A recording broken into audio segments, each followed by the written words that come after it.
Bleak House by Charles Dickens. Chapter 47. Jo's Will. As Allan Woodcourt and Jo proceed along the streets where the high church spires and the distances are so near and clear in the morning light that the city itself seems renewed by rest, Allan revolves in his mind how and where he shall bestow his companion. It surely is a strange fact, he considers, that in the heart of a civilized world this creature in human form should be more difficult to dispose of than an unowned dog. But it is none the less a fact because of its strangeness, and the difficulty remains. At first he looks behind him often to assure himself that Jo is still really following. But look where he will, he still beholds him close to the opposite houses, making his way with his wary hand from brick to brick and from door to door, and often, as he creeps along, glancing over at him watchfully. Soon satisfied that the last thing in his thoughts is to give him the slip, Allan goes on, considering with a less divided attention what he shall do. A breakfast stall at a street corner suggests the first thing to be done. He stops there, looks round, and beckons Jo. Jo crosses and comes halting and shuffling up, slowly scooping the knuckles of his right hand round and round in the hollowed palm of his left, kneading dirt with the natural pestle and mortar. What is a dainty repast to Jo is then set before him, and he begins to gulp the coffee and to gnaw the bread and butter, looking anxiously about him in all directions as he eats and drinks, like a scared animal. But he is so sick and miserable that even hunger has abandoned him. "I thought I was a'most a-starving, sir," says Jo, soon putting down his food. "But I don't know nothink, not even that. I don't care for eating wittles, nor yet for drinking on 'em." And Jo stands shivering and looking at the breakfast wonderingly. Allan Woodcourt lays his hand upon his pulse and on his chest. "Draw breath, Jo." "It draws," says Jo, as heavy as a cart he might add, and rattles like it, but he only mutters, "I'm a-moving on, sir." Allan looks about for an apothecary's shop. There is none at hand, but a tavern does as well or better. He obtains a little measure of wine and gives the lad a portion of it very carefully. He begins to revive almost as soon as it passes his lips. "We may repeat that dose, Jo," observes Allan, after watching him with his attentive face. "So, now we will take 5 minutes' rest, and then go on again." Leaving the boy sitting on the bench of the breakfast stall, with his back against an iron railing, Allan Woodcourt paces up and down in the early sunshine, casting an occasional look towards him without appearing to watch him. It requires no discernment to perceive that he is warmed and refreshed. If a face so shaded can brighten, his face brightens somewhat, and by little and little he eats the slice of bread he had so hopelessly laid down. Observant of these signs of improvement, Allan engages him in conversation, and elicits, to his no small wonder, the adventure of the lady in the veil, with all its consequences. Jo slowly munches as he slowly tells it. When he has finished his story and his bread, they go on again.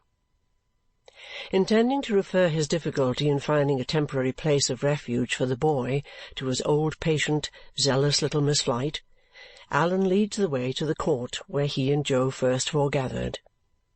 But all is changed at the rag and bottle shop. Miss Flite no longer lodges there. It is shut up, and a hard-featured female, much obscured by dust, whose age is a problem, but who is indeed no other than the interesting Judy, is tart and spare in her replies.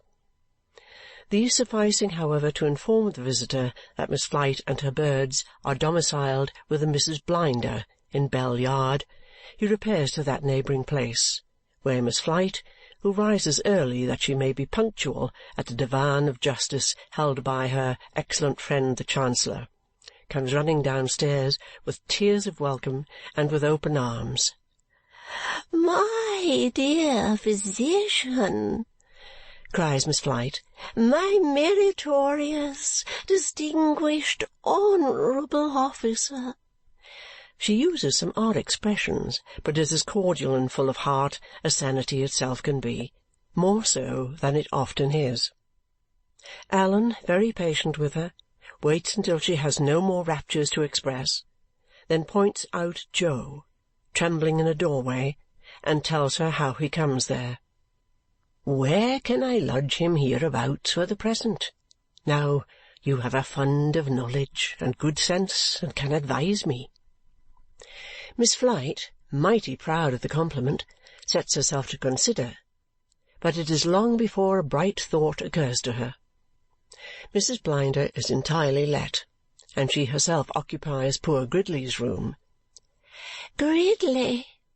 exclaims Miss Flite, clapping her hands after a 20th repetition of this remark. "Gridley! Oh, to be sure, of course, my dear physician, General George will help us out."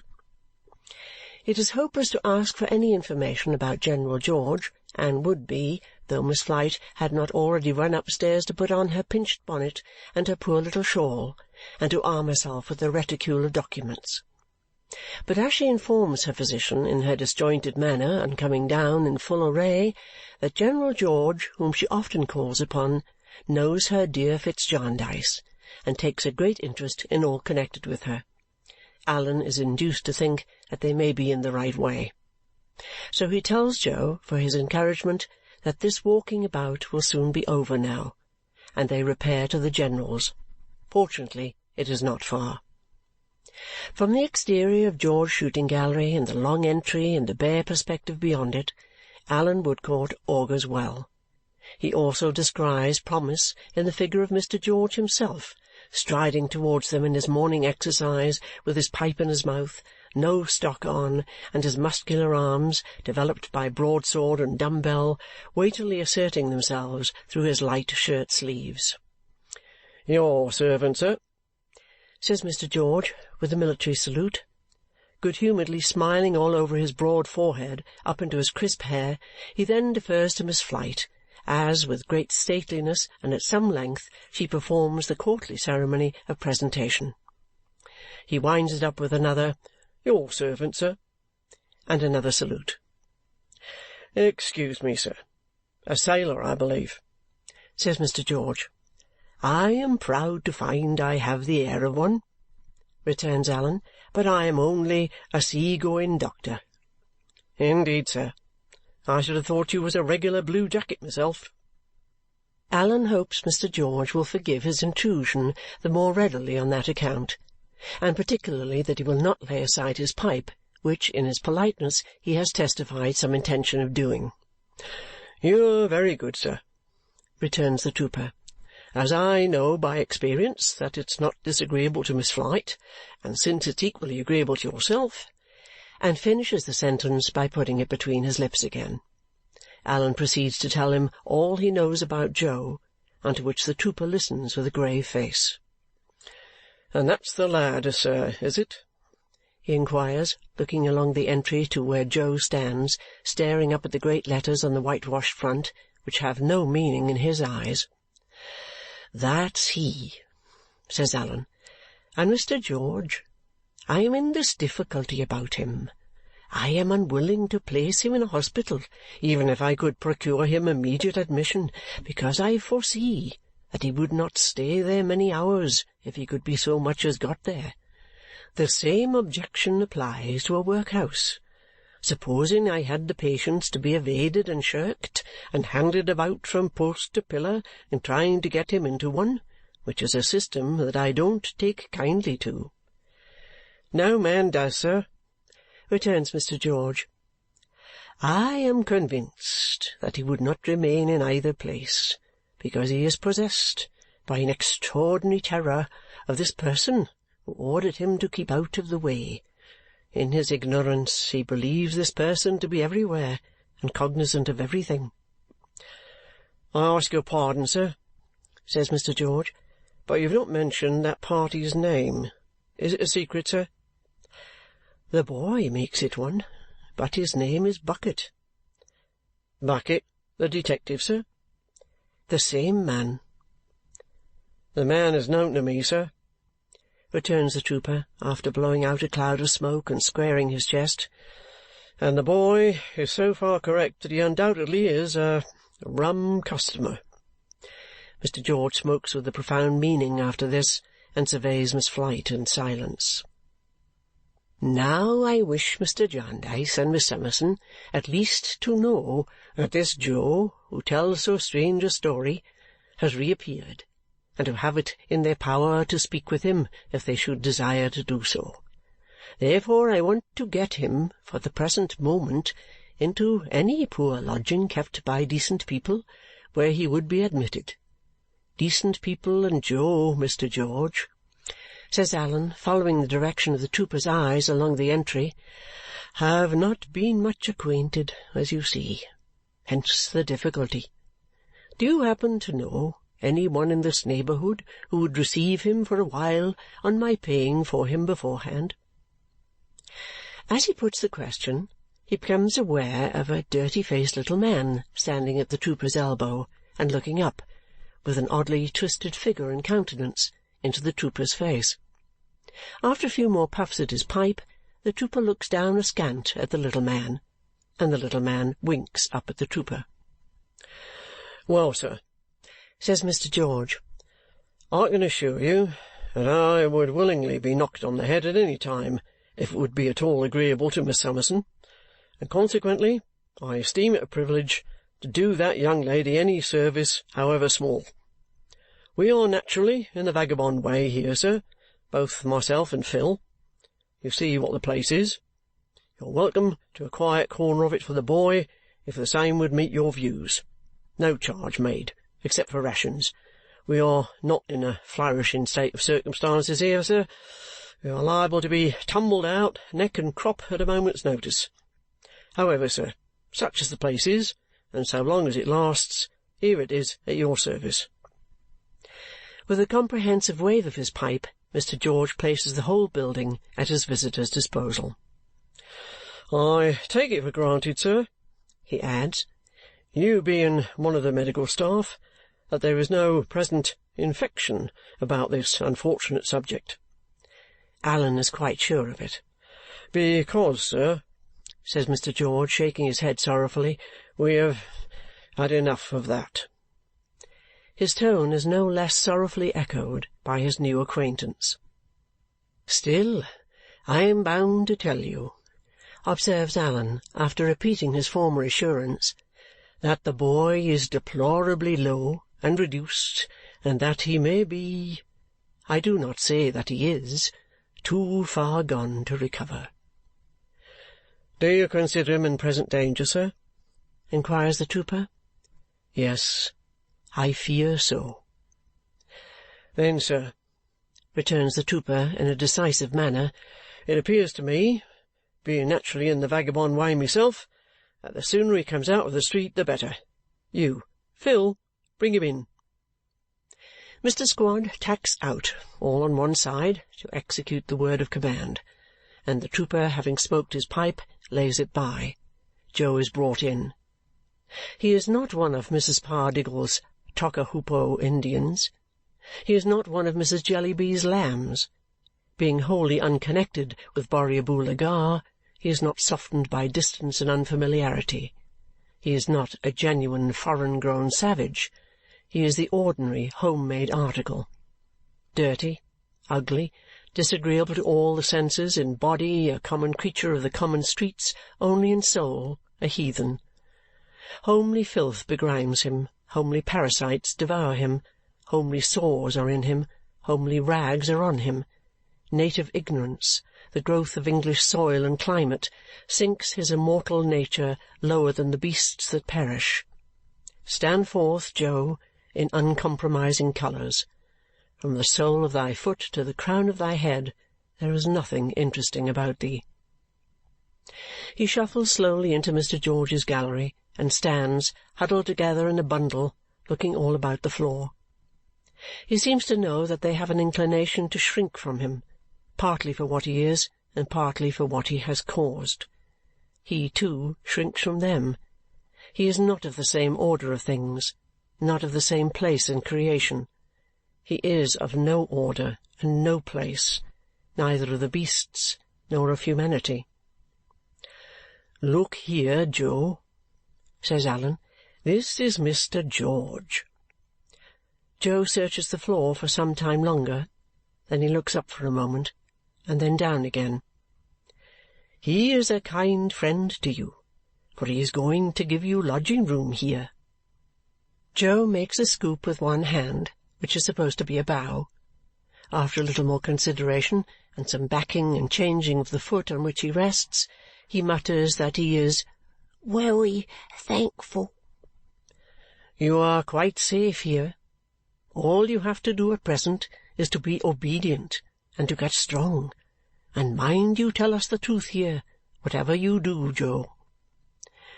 "Wish I may die if I don't, sir," says Jo, reverting to his favourite declaration. "I never done nothink yit but what you knows on to get myself into no trouble. I never was in no other trouble at all, sir, 'cept not knowing nothink and starwation." "I believe it. Now attend to Mr. George. I see he is going to speak to you." "My intention merely was, sir," observes Mr. George, amazingly broad and upright, "to point out to him where he can lie down and get a thorough good doze of sleep. Now, look here." As the trooper speaks, he conducts them to the other end of the gallery and opens one of the little cabins. "There you are, you see. Here is a mattress, and here you may rest, on good behaviour, as long as I ask your pardon, sir." He refers apologetically to the card Allan has given him. "Mr. Woodcourt pleases. Don't you be alarmed if you hear shots. They'll be aimed at the target, and not at you. Now, there's another thing I would recommend, sir," says the trooper, turning to his visitor. "Phil, come here." Phil bears down upon them according to his usual tactics. "Here is a man, sir, who was found, when a baby, in the gutter. Consequently, it is to be expected that he takes a natural interest in this poor creature. You do, don't you, Phil?" "Certainly and surely I do, guv'ner," is Phil's reply. "Now, I was thinking, sir," says Mr. George in a martial sort of confidence, as if he were giving his opinion in a council of war at a drumhead, "that if this man was to take him to a bath and was to lay out a few shillings to get him one or two coarse articles—" "Mr. George, my considerate friend," returns Allan, taking out his purse, "it is the very favour I would have asked." Phil's squad and Jo are sent out immediately on this work of improvement. Miss Flite, quite enraptured by her success, makes the best of her way to court, having great fears that otherwise her friend the Chancellor may be uneasy about her or may give the judgment she has so long expected in her absence, and observing, "Which you know, my dear physician and general, after so many years would be too absurdly unfortunate." Allan takes the opportunity of going out to procure some restorative medicines, and obtaining them near at hand, soon returns to find the trooper walking up and down the gallery and to fall into step and walk with him. "I take it, sir," says Mr. George, "that you know Miss Summerson pretty well." Yes, it appears. "Not related to her, sir?" No, it appears. "Excuse the apparent curiosity," says Mr. George. "It seemed to me probable that you might take more than a common interest in this poor creature because Miss Summerson had taken that unfortunate interest in him. 'Tis my case, sir, I assure you." "And mine, Mr. George." The trooper looks sideways at Allan's sunburnt cheek and bright dark eye, rapidly measures his height and build, and seems to approve of him. "Since you've been out, sir, I've been thinking that I unquestionably know the rooms in Lincoln's Inn Fields where Bucket took the lad, according to his account. Though he's not acquainted with the name, I can help you to it. It's Tulkinghorn. That's what it is." Allan looks at him inquiringly, repeating the name. "Tulkinghorn. That's the name, sir. I know the man, and know him to have been in communication with Bucket before, respecting a deceased person who had given him offence. I know the man, sir, to my sorrow." Allan naturally asks what kind of man he is. "What kind of man? Do you mean to look at?" "I think I know that much of him. I mean to deal with. Generally, what kind of a man?" "Why, then, I'll tell you, sir," returns the trooper, stopping short and folding his arms on his square chest so angrily that his face fires and flushes all over. "He is a confoundedly bad kind of man. He is a slow, torturing kind of man. He is no more like flesh and blood than a rusty old carbine is. He is a kind of man, by George, that has caused me more restlessness and more uneasiness and more dissatisfaction with myself than all other men put together. That's the kind of man Mr. Tulkinghorn is." "I am sorry," says Allan, "to have touched so sore a place." "Sore?" The trooper plants his legs wider apart, wets the palm of his broad right hand, and lays it on the imaginary moustache. "It's no fault of yours, sir, but you shall judge. He has got a power over me. He is the man I spoke of just now, as being able to tumble me out of this place neck and crop. He keeps me on a constant see-saw.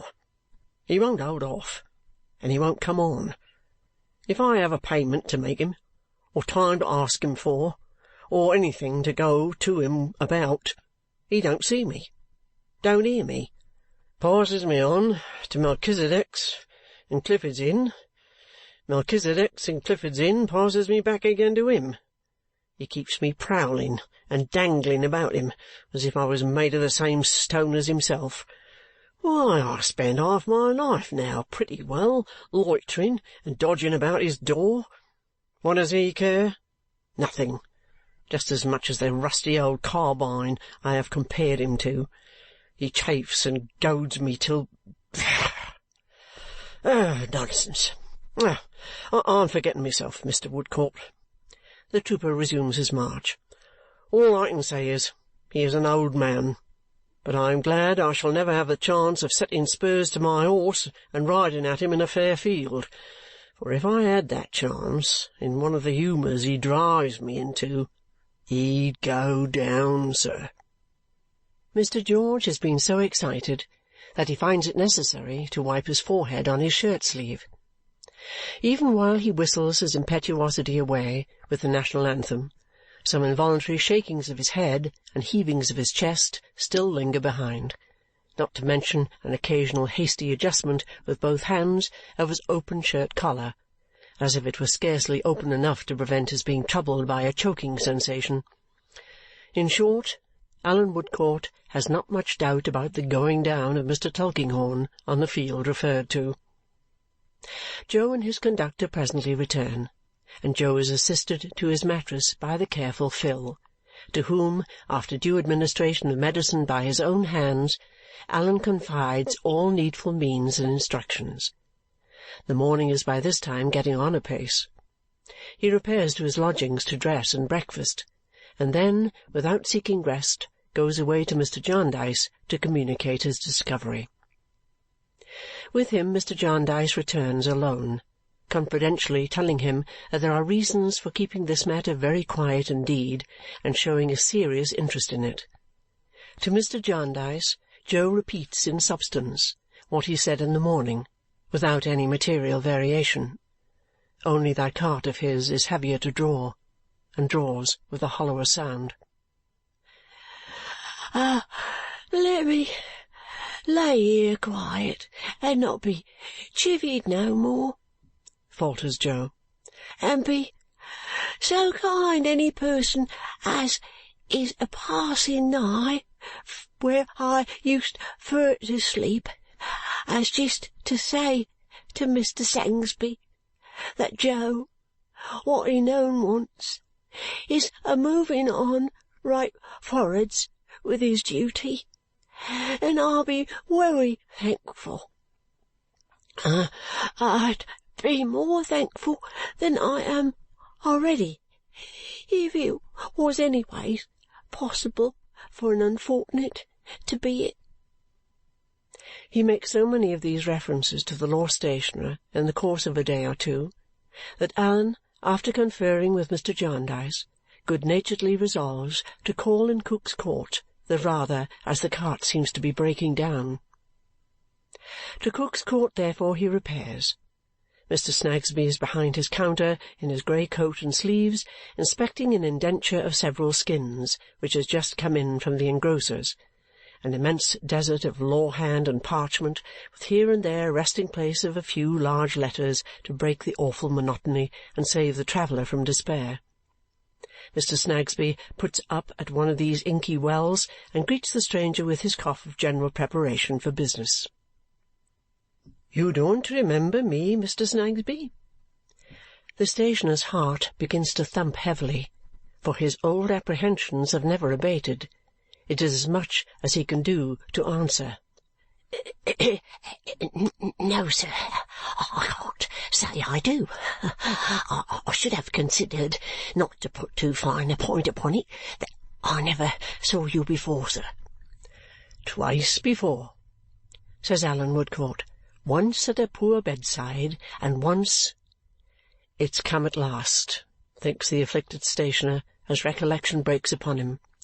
It's got to a head now, and is going to burst. But he has sufficient presence of mind to conduct his visitor into the little counting-house and to shut the door. "Are you a married man, sir?" "No, I am not." "Would you make the attempt, though single," says Mr. Snagsby in a melancholy whisper, "to speak as low as you can? For my little woman is a-listening somewheres, or I'll forfeit the business and £500."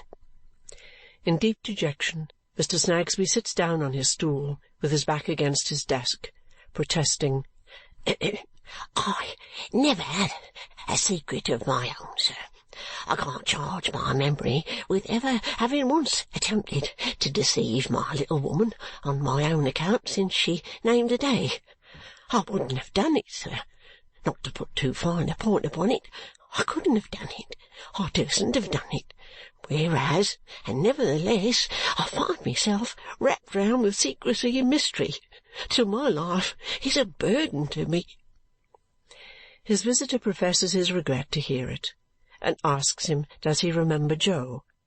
Mr. Snagsby answers with a suppressed groan, "Oh, don't he!" "You couldn't name an individual human being except myself that my little woman is more set and determined against than Jo," says Mr. Snagsby. Allan asks why. "Why?" repeats Mr. Snagsby, in his desperation clutching at the clump of hair at the back of his bald head. "How should I know why? But you are a single person, sir, and may you long be spared to ask a married person such a question." With this beneficent wish, Mr. Snagsby coughs a cough of dismal resignation and submits himself to hear what the visitor has to communicate. "There again," says Mr. Snagsby, who, between the earnestness of his feelings and the suppressed tones of his voice, is discoloured in the face.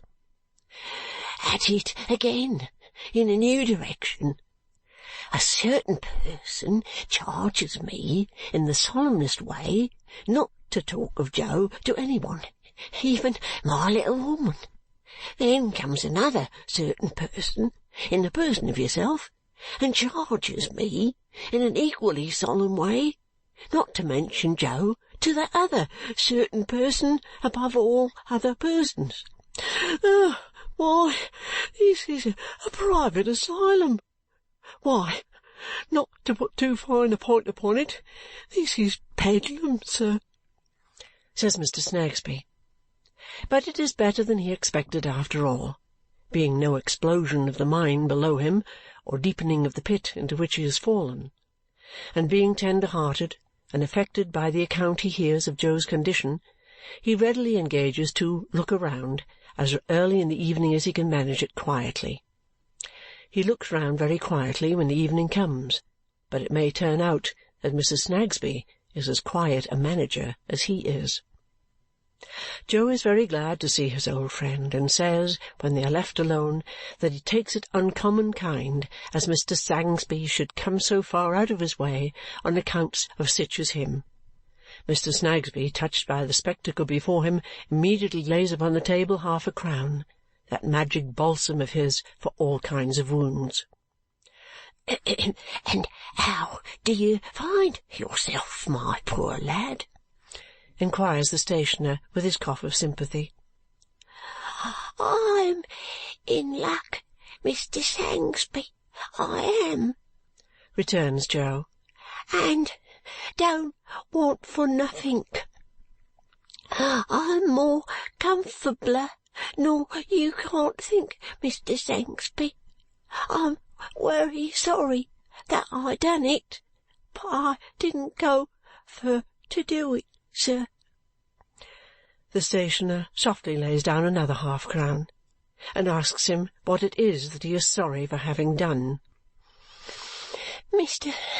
Snagsby," says Jo, "I went and give a illness to the lady as was, and yet as warn't, the t'other lady, and none of 'em never says nothing to me for having done it, on accounts of their being so good and my having been so unfortunate. The lady come herself and see me yesterday, and she says, 'Oh, Jo,' she says, 'we thought we'd lost you, Jo,' she says, and she sits down a-smiling so quiet, and don't pass a word nor yet a look upon me for having done it, she don't, and I turns agin the wall, I doos, Mr. Snagsby, and Mr. Jarnders, I see him a-forced to turn away his own self, and Mr. Woodcourt, he come fur to give me somethink, fur to ease me what he's allus a-doing on, and day and night, and when he comes a-bending over me and a-speaking up so bold, I see his tears a-falling, Mr. Snagsby." The softened stationer deposits another half-crown on the table. Nothing less than a repetition of that infallible remedy will relieve his feelings. "What I was a-thinking on, Mr. Snagsby," proceeds Jo, "was as you was able to write wery large, perhaps?" "Yes, Jo, please God," returns the stationer. "Uncommon precious large, perhaps?" says Jo with eagerness. "Yes, my poor boy." Jo laughs with pleasure.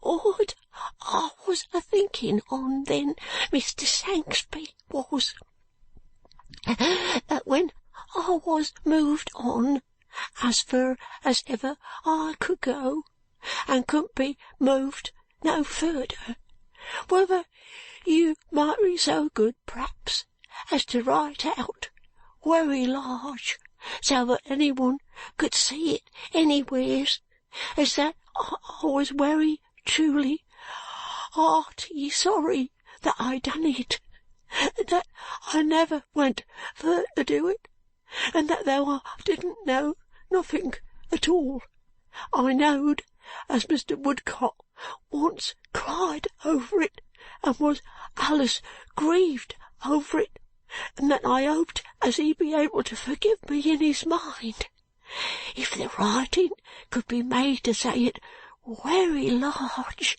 he might. It shall say it, Jo, very large. Jo laughs again. Oh, thank ye, Mr. Snagsby. It's very kind of you, sir, and it makes me more comfortabler nor I was afore. The meek little stationer, with a broken and unfinished cough, slips down his fourth half-crown. He has never been so close to a case requiring so many, and is fain to depart. And Jo and he, upon this little earth, shall meet no more. No more. For the cart, so hard to draw, is near its journey's end, and drags over stony ground. All round the clock it labours up the broken steps, shattered and worn. Not many times can the sun rise and behold it still upon its weary road. Phil Squod, with his smoky gunpowder visage, at once acts as nurse and works as armourer at his little table in a corner, often looking round and saying with a nod of his green baize cap and an encouraging elevation of his one eyebrow, "Hold up, my boy, hold up!"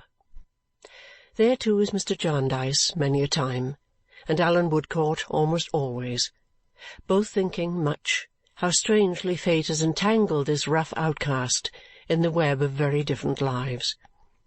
There, too, the trooper is a frequent visitor, filling the doorway with his athletic figure, and, from his superfluity of life and strength, seeming to shed down temporary vigour upon Jo, who never fails to speak more robustly in answer to his cheerful words.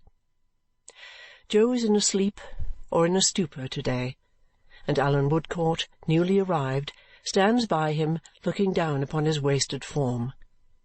After a while he softly seats himself upon the bedside with his face towards him, just as he sat in the law-writer's room, and touches his chest and heart.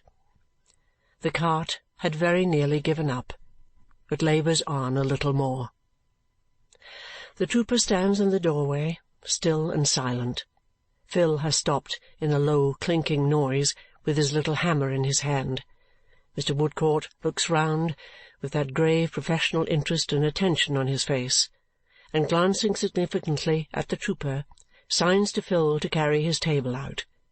When the little hammer is next used, there will be a speck of rust upon it. "Well, Jo, what is the matter? Don't be frightened."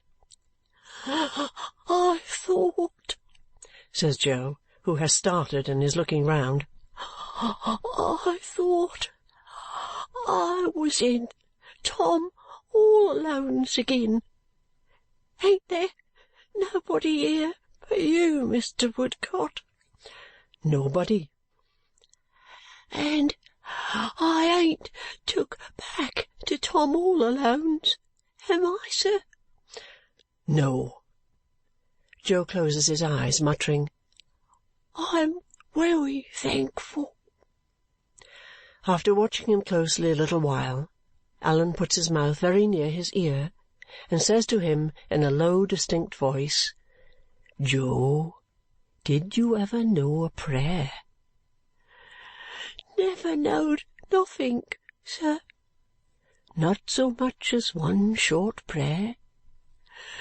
"No, sir, nothink at all.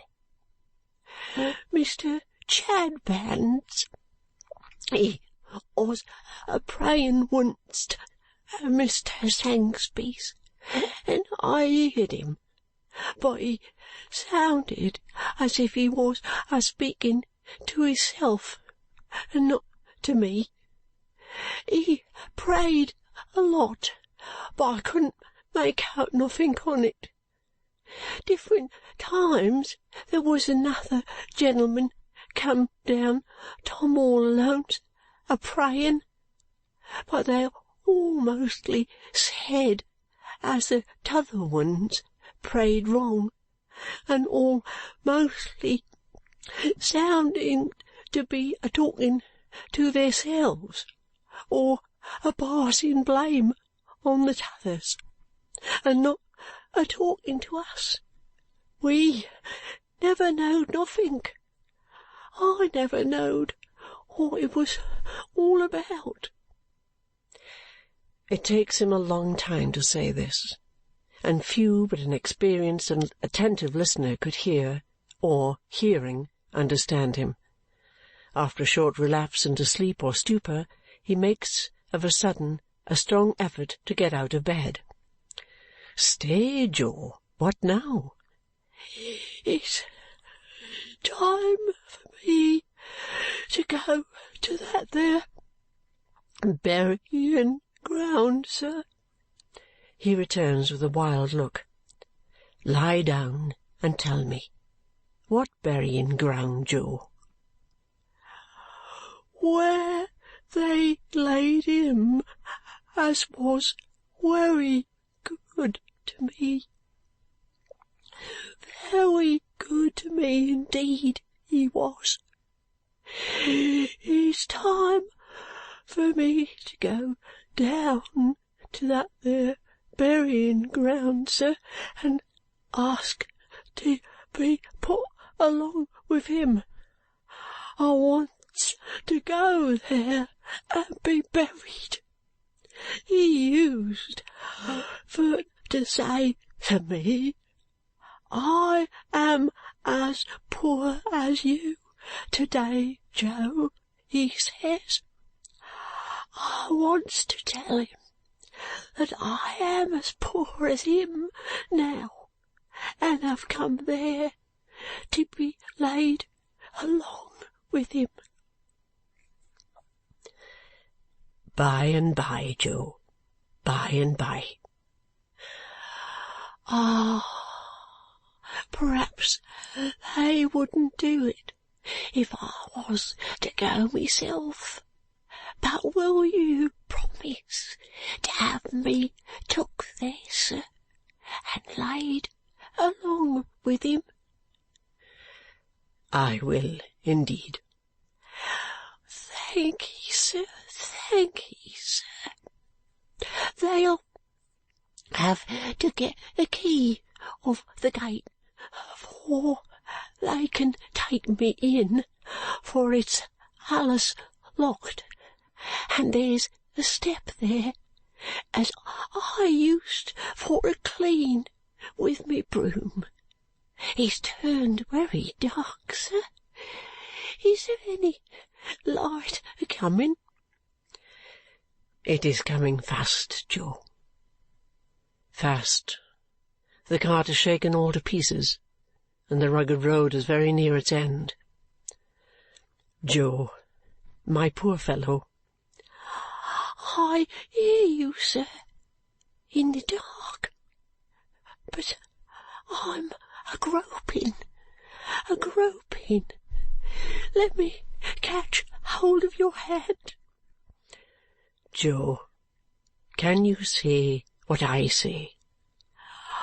"I'll say anythink as you say, sir, for I knows it's good." "Our Father." "Our Father? Yes, that's very good, sir." "Which art in heaven." "Art in heaven. Is the light a-coming, sir?" "It is close at hand. Hallowed be thy name." "Hallowed be thy..."